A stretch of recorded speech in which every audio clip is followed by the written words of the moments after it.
বোমাবাজি করে কয়েকজনকে আহত করে যারা বিএনপিকে দমানোর চেষ্টা করছে তারা শেখ হাসিনার পথেই হাঁটছেন বলে মন্তব্য করেছেন বিএনপির জ্যেষ্ঠ যুগ্ম মহাসচিব রুহুল কবির রিজভী। তিনি বলেন, ককটেল মেরে কিংবা বোমাবাজি করে জাতীয়তাবাদী দল বিএনপিকে দমন করা যাবে না।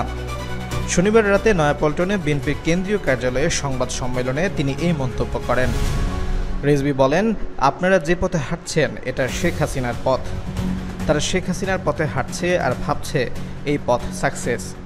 এই পথ যদি সাকসেস হতো তাহলে বিএনপি নিশ্চিহ্ন হয়ে যেত। তিনি আরও বলেন, বিএনপিকে দমন করা যায়নি। শত শত মামলা, বোমা মেরে কিংবা ককটেল মেরে বিএনপি নেতাকর্মীদের দমানো যায়নি। বিএনপিকে কেউ দমন করতে পারবেও না।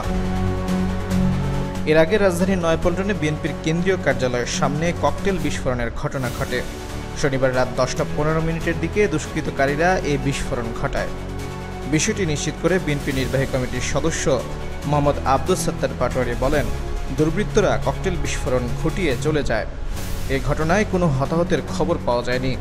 তবে এই ঘটনায় পরিবহন যাত্রী ও পথচারীদের মধ্যে আতঙ্ক সৃষ্টি হয়।